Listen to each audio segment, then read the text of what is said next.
Guys, we're back with the Screen Team, and I'm excited because we're being joined by a brand new member of the team. We've got Miss Val Strange. Val, good to have you on the show. I'm happy to be here. I have no idea what I'm doing, but I'm okay with it. You know what? You're going to find out here in just 1 second. All right, time's up. We're All right, I'm a little excited.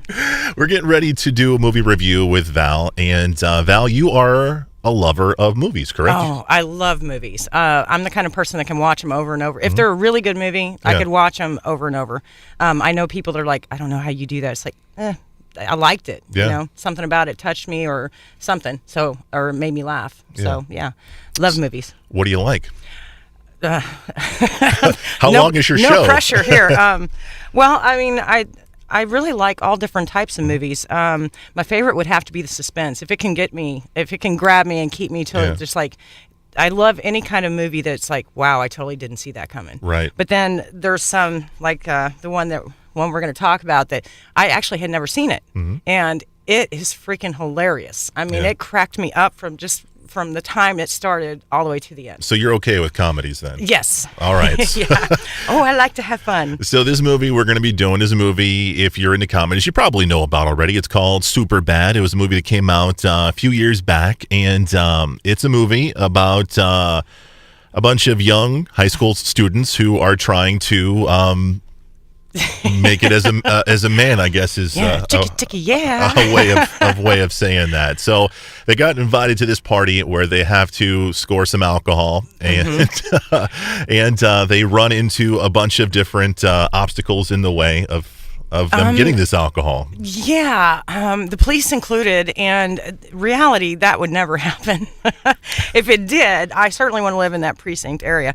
No, I'm just playing. What really got me about it is, it's so funny because they're totally teenagers, which you can tell. I mean, sex is on their mind, drinking is on their mind, partying is on their mind, but at the same time, there's two totally different views on it. Yeah. And it's what really got my attention about it is like it hit both sides of the peer pressure thing, but at the same time you've got the police officers feeling sorry for McLovin, and like I said, reality, that would never happen, but I love how they added that in there. Let's talk about McLovin. McLovin is definitely the highlight of this movie. He is an interesting cat.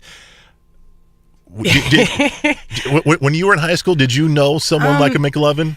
I did, but it's one of those, I think I met most of them after we got out of high school, probably when I was like 18 or 19. Yeah. Because there was always that one guy. Actually, I could probably name groups of the people that fit these characters. But McLovin, there's no way you would think he was 25 to look at him. And fake ID or not, it's just but he had such a funness about him. He's very quirky, very weird. Yes, he's very nerdy. Very much the nerd, but he's McLovin. He's McLovin. He goes and he gets this fake ID, and instead of calling himself Joe Smith or John Turner or something like that, he calls himself McLovin. No first name, just McLovin. And and instead of being like 21, he looks 12, but instead of being 20, he's like, man, I'm genius though. I said I'm 25. How many people with fake IDs say they're 21? So I got this.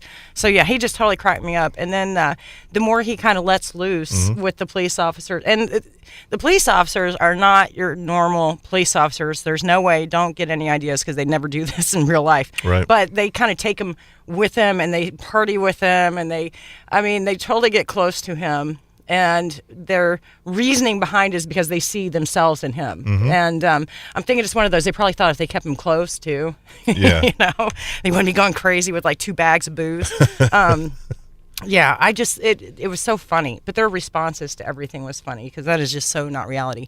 Back to the partying thing, you've got Seth, who is the guy who's all about, he's the one that is all about sex, and he is all about partying, but he's also the one that he's like prepared to be there at that party, but as much as he wants that's not his primary concern. Right. I think he's more concerned about the popularity thing, which happens to him. Yeah. And once he actually reaches a level where he's comfortable enough. He thinks that he can make it with this chick. She doesn't drink, and just like it's like it was the total opposite yeah, of what he was expecting. Yes, and so was the other Evan, who it was like, well, the girl's already smashed, and it's like, isn't that wrong? Not if you're drunk. So instead, he does the opposite. But either way, they both realize, okay, this just alcohol involved does not work. Right, doesn't work there is a bit of a moral to it. So I kind of dug that.